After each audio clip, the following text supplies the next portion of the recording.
சமீபத்தில் நடந்த ஒரு நிகழ்ச்சியில், அதிமுகவுடைய நிகழ்ச்சியில் முன்னாள் அமைச்சர் செல்லூர் ராஜு அவர்கள் வந்து ஒரு தலைமுறையே விஜய் வந்து பால் படித்துட்டாரு அப்படிங்கிற படுபயங்கரமான குற்றச்சாட்டை வந்து வச்சிருக்கிறாரு. நீயே ஒரு களவாணி, நீ யோக்கியன மாதிரி பேசிட்டு இருக்க அப்படிங்கிற மாதிரி மிக கடுமையாக பேசியிருக்கிறாரு. புலிப்படத்தினுடைய அந்த அதிகப்படியாக பொய் சொல்லி அந்த பணம் வாங்கினதை வெளியில் சொல்லாதது, வெளிநாட்டிலேருந்து காரு இறக்குமதி பண்ணிட்டு அதுக்கு பணம் கட்டாதது, இப்படி பல்வேறு விஷயங்களை பேசியிருக்கிறாரு. எப்படி பார்க்குறது? இப்போ தான் கண் முழிச்சு பார்க்குறாங்களா எதிர்கட்சிகள்? எதிர்கட்சிகள் கண் முழிச்சு பார்க்கறது இல்லை. செல்லூர் ராஜை பொறுத்த அளவுக்கு அந்த ப்ரூஸ்லி மாதிரி பிக் பாஸ் படத்தில் என்ன பண்ணுவாங்கன்னா, ப்ரூஸ்லிக்கு வந்து அவங்க அம்மா ஒரு தாயத்தை கட்டி விட்ருவாங்க. ஏன்னா எங்கே போனாலும் சண்டையாகுது, பிரச்சனையாகுது, யாரையா அடிச்சிடறான் கொண்டுறான்னு போட்டு ஐஸ் ஃபேக்ட்ரிக்கு வேலைக்கு அனுப்பிடுவாங்க. அதனால் இன்ட்ரோல் பிளாக் வரைக்கும் ப்ரூஸ்லிக்கு வந்து ஃபைட்டே இருக்காது. ஐஸ் ஃபேக்ட்ரியில் வேலை பார்ப்பாப்புல, ஐஸ் தூக்கி போடுற வேலை, இந்த வேலைன்னு கழுத்தில் ஒரு தாயத்தை அவங்க அம்மா கட்டி விட்டதுனால ரொம்ப அமைதியாக இருப்பாப்புல. இல்லை, இங்கே உள்ளதுக்கு ரிவேர்ஸ் மாதிரி இருக்குது. தர்ம ரஜினிகாந்தனுடைய ஒரு படத்தில் இதில் அவர் தாயத்தை கட்டி விட்டா அவரை அடிப்பார்.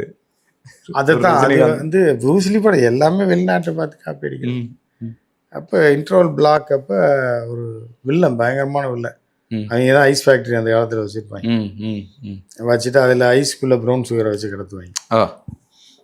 புரியுதா? வச்சா ஐஸ் மாதிரி போகும். அதை கண்டுபிடிச்சிட்டாங்க. அதில் சண்டை வரும், இப்படி வரும். ப்ரூஸ்லி அதெல்லாம் கண்டுக்க மாட்டான், தெரியும். வேலை பார்க்குறான், அவன் ப்ரௌன் சுகர் கடத்துறான், என்னத்தையே படுத்திட்டு போகிறான்னு இருக்கும்போது இவங்களுக்குள்ள சண்டை வரும்போது கடைசியில் ப்ரூஸ்லி நின்றுட்டு இருப்பாப்புலங்க. பயங்கரமான ஃபைட்டை ஆளு போட்டு அடிச்சிடுவாங்க. அடிச்சிட்டு இருக்கும்போது திடீர்னு ஒருத்தர் மேலே விழுந்து தாயத்தை தத்து விட்டுருவான். புரியுதா? அது எப்போ இன்ட்ரோல் பிளாக் வரைக்கும் என்னன்னா ப்ரூஸ்லி படத்தில் ப்ரூஸ்லி சண்டையே இல்லாமல் அமைதியாக இருக்காப்புல. திம்பாப்புல, ஏதாவது பாப்கார்ன் வாங்கி தின்ட்டு அப்படியே போயிட்டே இருப்பாப்புல. ஜாலியாக ரோட்டில் போக வர ஜாலி பண்ணிகிட்டே இருப்பாப்புல. அப்புறம் இப்படியே அப்புறம் அந்த இது இருக்கு பாருங்க, அந்த இது வாங்கி சாப்பிடுவாப்புல. அப்புறம் ஒரு குடும்பத்தோட ஒரு பொண்ணு இருக்கும், அதோட சுற்றிட்டு ஜாலியாக பேசிட்டு அப்படியே. ஏன்னா ப்ரூஸ்லி படத்தில் இவ்வளோ சப்பையாக கொண்டு வந்துட்டான்னு பார்த்தா அந்த தாயத்தை அத்து விட்டுருவேன். அத்து விட்ட உடனே ஒரு ஃபைட் இருக்கும். ஒரு 6-7 பேர் ஸ்பாட்லேயே செத்துருவான். ரியலாக பார்த்தாலே அந்த மாதிரியான ஒரு ஃபைட்டு வந்து பிக் பாஸ் அதெல்லாம் மேஜர் ஃபைட். அது அந்த ஃபைட்டு முடிஞ்சோடனே இன்ட்ரோல் பிளாக், அவ்வளோதான். அந்த ஃபைட்டு மட்டும் ஒரு 10 நிமிஷம் இருக்கும். அப்போ தான் ப்ரூஸ்லி யாருன்றது தெரியும். ஸோ அந்த மாதிரி செல்லூர் ராஜு கட்டின தாயத்தை எவனா எடுத்துக்கிட்டான்.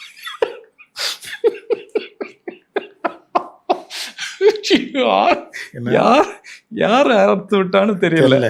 6-7 வருஷமா இருந்த தாயத்தை அது அத்து விட்டவன் எவனே தெரில. இல்லை தூங்கும்போது கழட்டி வச்சிட்டாப்லையா என்ன ஏதுன்னே தெரில. இந்த மாதிரி ஒரு ரூபம் ஆகிப்போச்சு.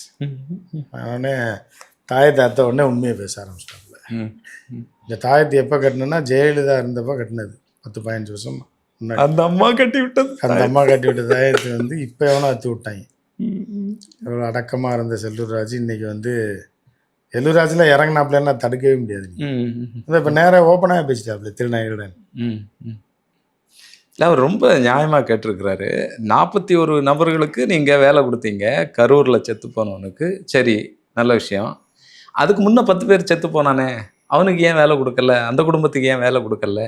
இனி அடிபட்டு சாகிறவனுக்கு வேலை கொடுப்பீங்களா அப்படின்லாம் கேட்டிருக்கிறேன். இது எப்படி பார்க்குறது? அதைத்தான் தாயத்தோட பவர். அதுதான் அத்து விட்டான். இல்லை நீ என்னென்னா பேசுகிற எல்லா உண்மையும் வெளியே வரும்.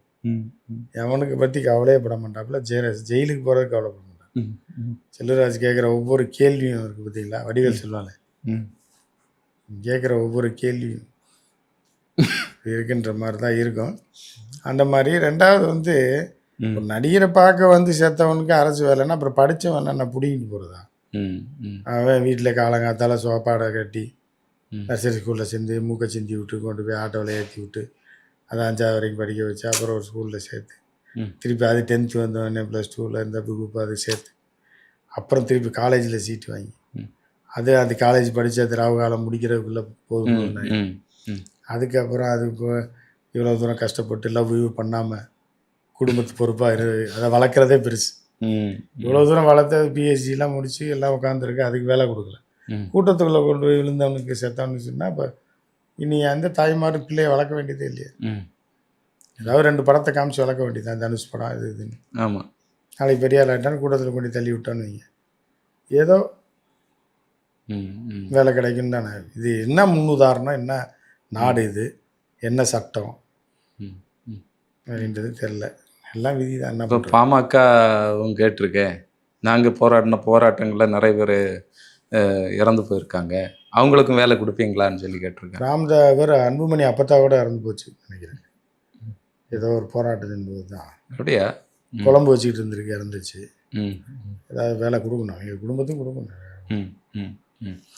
இல்லை, கரூரில் மறுபடியும் பேசும்போது இந்த 41 நபர்களை கொண்டது ஏற்கனவே ஆட்சியில் இருந்த திமுக அரசு. அதான் சிபிஐ வெயிட் பண்ணு. இல்லை, என்ன தைரியத்தில் பேசுகிறாரு? ஜெயிலுக்கு போகிறதுக்கு முன்னாடி எது வேணாலும் பேசணும். இல்லை, ஒரு முதலமைச்சர் இப்படி பேசலாமா? தொடர்ந்து இப்படி பேசுகிறாங்க. பேசக்கூடாது தான், அதுக்கு என்ன பண்ண சொல்கிறீங்க? இல்லை, இதை வலிமையாக கட்டி தமிழக மக்கள்கிட்ட இப்படி தான் நடந்தது அப்படிங்கிறத மறுபடியும் ரெஜிஸ்டர் பண்ணுறதுக்கு நீங்கள் ஏதோ போய் சொல்லி பொழப்பு ஓட்டிகிட்டு இருக்காங்க. இருங்க, இப்போ வருவாங்க, எல்லாம் கேஸ் இல்லாமல் இதனால் எவ்வளோ பெரிய இம்பேக்ட் எல்லாம் அமைதியாக இருக்காங்கன்னு நினச்சிட்டு இருக்காங்க. மத்திய அரசு, எலெக்ஷன் கமிஷனு நினச்சவனுக்கெலாம் வேலை கொடுப்பீங்க, கூட்டத்தில் விழுந்து செத்தவனுக்கெலாம் ஏற்கனவே 25 லட்சம் என்ன தியாகம் பண்ணிட்டாங்க, ஏற்கனவே 25 லட்சம் கொடுப்பீங்க, வேலை வேறு கொடுப்பீங்க, எல்லாம் இப்போ வீடு கட்டி கொடுங்க, அடுத்து வீடு கட்டி கொடுங்க, கல்யாணம் பண்ணுவீங்க, எல்லாம் பண்ணுவீங்க. இதுக்கெல்லாம் பதில் சொல்லியே ஆகணும் ஒரு நாளைக்கு. அது விரைவில் சொல்ல வேண்டிய காலம் வரும். இல்லை, இப்போ பாஜகவினுடைய எல்லா திட்டங்களும் பாஜக இங்கே ஆட்சியில் இல்லைனாலும் நடந்துட்டு இருக்கு. பல்கலைக்கழகங்களுக்கு உள்ளால இப்போ யூஜிசியினுடைய பொறுப்பாளரை அவர்கள் சார்பான ஆளை கொண்டு வர்றதுக்கு தாவேக்கா அரசு ஒப்புதல் அளித்தாச்சு. அதுபோல் இஸ்லாமியர்களுக்கு அந்த இடஒதுக்கீடை ரத்து பண்ணது, திருப்பரங்குன்றம் பிரச்சனை வழியில் நிற்குது. இப்படி பல்வேறு விஷயங்களில் பாஜக என்ன நினைக்குதோ அதெல்லாம் இங்கே நடைமுறை ஆயிட்டு இருக்கு. அந்த தைரியத்தில் இதை பண்ணுறாரா? தன் மீது நடவடிக்கை எடுக்க மாட்டாங்க, வெயிட் பண்ணி பாருங்க. டைம் இன்னும் ஒரு 4-5 மாதத்தில் என்ன நடக்குதுன்னு பாருங்க. நிறைய நடக்கும். கரூரில் சமீபத்தில் முதலமைச்சர் விஜய் அவர்கள் போய் மக்கள் சந்திப்பு நடத்தினார். 41 பேர் இறந்து போனாங்க. அதில் சி விஜயபாஸ்கர், எம்ஆர் விஜயபாஸ்கர் முன்னாள் அதிமுகவினுடைய அமைச்சர்களை பக்கத்தில் வச்சுக்கிட்ட யாராவது உங்கள்கிட்ட ஏதாவது அலுவலகத்தில் போகும்போது உங்கள்கிட்ட லஞ்சம் கேட்டாங்கன்னா, விஜய் அண்ணாவினுடைய ஆட்சி, விஜயோடைய ஆட்சி, விஜயனுடைய ஆட்சி, எங்கள் அண்ணனோட ஆட்சி, எங்கள் மகனுடைய ஆட்சி அப்படின்னு சொல்லுங்க அப்படின்னு சொல்கிறாரு. நடவடிக்கை எடுக்க வேண்டியது முதலமைச்சர், ஆனால் நீங்கள் சொல்லுங்க அப்படின்னு சொல்கிறாரு. இதை எப்படி புரிஞ்சுக்கிறது? இல்லை, அதாவது எந்த கோமாளியும் அதை பற்றி யாருமே கேட்கலையே. அதை பற்றி 2 கொடூரமான ஊழல்வாதிகளை கூட வச்சுக்கிட்டு ஊழலை ஒழிப்பேன்னு சொன்னது மட்டும் இல்லாமல் ஊழலை ஒழிக்கக்கூடிய அதிகாரத்தை மக்கள்கிட்ட வாங்கிட்டு முதலமைச்சராக இருந்து உடனடியாக அந்த இன்ஸ்பெக்டரை எவன் பேரை என்கிட்ட சொல்லு, எந்த அதிகாரி, எந்த கலெக்டர் யாருன்னு அந்த பேரை மட்டும் சொல்ல, அடுத்த செகண்ட் அவன் சீன்லேயே இருக்க மாட்டான் அப்படின்னு சொல்லியிருந்தா கொஞ்சம் டைலாக் பேசியிருக்கலாம் மனுஷன். அதை விட்டுட்டு நீ போய் அவன்கிட்ட போய் சொல்லுன்னா அவன் போய் செருப்படி வாங்குறதா? கூட்டு போய் குமுற குத்திடுவாங்க. யார் ஆச்சு? உங்கள் நொன்னே ஆச்சியா? சொல்லியான்னு பருத்திக்கிற மாதிரி மண்டையிலே கொட்டி ஓடு போ, கையெழுத்தும் கிடையாது, ஒன்றும் கிடையாது, நொன்னன்ட்ட போய் சொல்லு அப்படின்னா என்ன பண்ணுவீங்க? அதிகாரத்தை கையில் வச்சுட்டு முதலமைச்சர் பேசும்போது என் அண்ணனோட ஆட்சி யாராவது லஞ்சம் வாங்கினான்னா உடனே எனக்கு சொல்லுங்கள், இதான் டோல் ஃப்ரீ நம்பர், அடுத்த செகண்ட் அவன் வேலையில் இருக்க மாட்டான், முதல்வர் ஊர்லேயே இருக்க மாட்டான் அப்படின்னு சொல்லியிருந்தா பரவாயில்ல.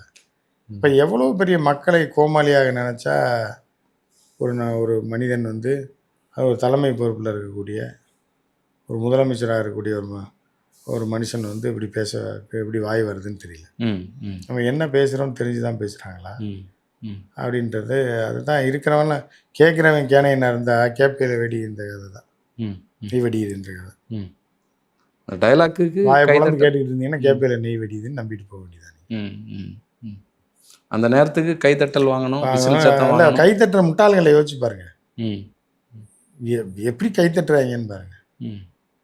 தொடர்ந்து பேசுவோம் சார். உங்களுடைய நேரத்திற்கும் கருத்துக்கும் நன்றி.